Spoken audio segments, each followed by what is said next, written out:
بسم اللہ الرحمن الرحیم۔ ترجمہ: اللہ کے نام سے شروع جو نہایت مہربان رحمت والا ہے۔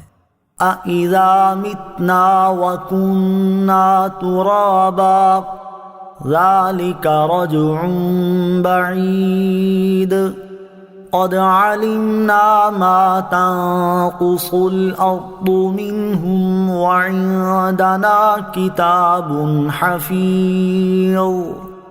ترجمہ: کیا جب ہم مر جائیں اور مٹی ہو جائیں گے تو اس کے بعد پھر زندہ کیے جائیں گے؟ یہ پلٹنا دور ہے، ہم جانتے ہیں کہ جو کچھ زمین ان سے گھٹاتی ہے، اور ہمارے پاس ایک یاد رکھنے والی کتاب ہے۔ اَإِذَا مِتْنَا وَكُنَّا تُرَابًا، کیا جب ہم مر جائیں اور مٹی ہو جائیں گے؟ اس آیت اور اس کے بعد والی آیت کا خلاصہ یہ ہے کہ کفار مکہ نے مرنے کے بعد دوبارہ زندہ کیے جانے پر بھی تعجب کیا اور کہا، مرنے کے بعد جب ہمارے جسم کے اجزاء زمین میں بکھر جائیں گے اور ہم بوسیدہ ہو کر مٹی ہو جائیں گے تو پھر کیسے ممکن ہے کہ جیسا ابھی ہمارا جسم ہے اور جس طرح ابھی ہم زندہ ہیں دوبارہ اسی طرح ہمارا جسم بن جائے اور ہم پھر سے زندہ ہو جائیں؟ اس کا واقع ہونا عقلی طور پر بعید ہے اور ایسا ہوتا کبھی دیکھا نہیں گیا۔ کفار مکہ کی اس بات کا رد کرتے اور انہیں جواب دیتے ہوئے اللہ تعالیٰ ارشاد فرماتا ہے، ان کے جسم کے جو حصے گوشت، خون اور ہڈیاں وغیرہ زمین کھا جاتی ہے ان میں سے کوئی چیز ہم سے چھپی نہیں، بلکہ ہم ان کے بدن کے ہر حصے کے بارے میں جانتے ہیں کہ وہ بکھر کر کہاں گیا اور کس چیز میں مل گیا۔ اور اس کے ساتھ ساتھ ہمارے پاس ایک یاد رکھنے والی کتاب لوح محفوظ ہے جس میں ان کے اسماء، اعداد اور جو کچھ ان کے جسم میں سے زمین نے کھایا سب درج لکھا ہوا اور محفوظ ہے۔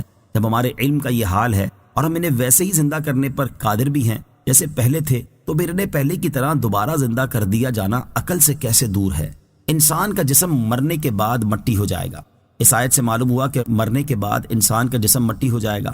اس سلسلے میں یاد رہے کہ انسان کبھی خاک نہیں ہوتا بلکہ اس کا بدن خاک ہو جاتا ہے، اور وہ بھی سارا بدن نہیں ہوتا بلکہ اس کے کچھ باریک اصلی اجزاء جنہیں عجب الزم کہتے ہیں وہ جلتے اور گلتے نہیں بلکہ ہمیشہ باقی رہتے ہیں، اور قیامت کے دن انہی اجزاء پر جسم کو دوبارہ بنایا جائے گا، جیسا کہ حضرت ابو ہریرہ رضی اللہ تعالیٰ عنہ سے روایت ہے۔ رسول کریم صلی اللہ تعالیٰ علیہ وسلم نے ارشاد فرمایا، انسان کے جسم میں ایک ایسی ہڈی ہے جسے مٹی کبھی نہیں کھا سکے گی، اور قیامت کے دن اسی پر بدن کی ترکیب کی جائے گی۔ صحابہ کرام علیہم رضوان نے عرض کیا، یا رسول اللہ صلی اللہ تعالیٰ علیہ وسلم وہ ہڈی کون سی ہے؟ ارشاد فرمایا، عجب الزم۔ اعلیٰ حضرت امام احمد رضا خان رحمۃ اللہ تعالی فرماتے ہیں، انسان کبھی خاک نہیں ہوتا، بدن خاک ہو جاتا ہے، اور وہ بھی کل نہیں، کچھ اجزاء اصلیہ دقیقہ جن کو عجب الزم کہتے ہیں نہ جلتے ہیں نہ گلتے ہیں، ہمیشہ باقی رہتے ہیں۔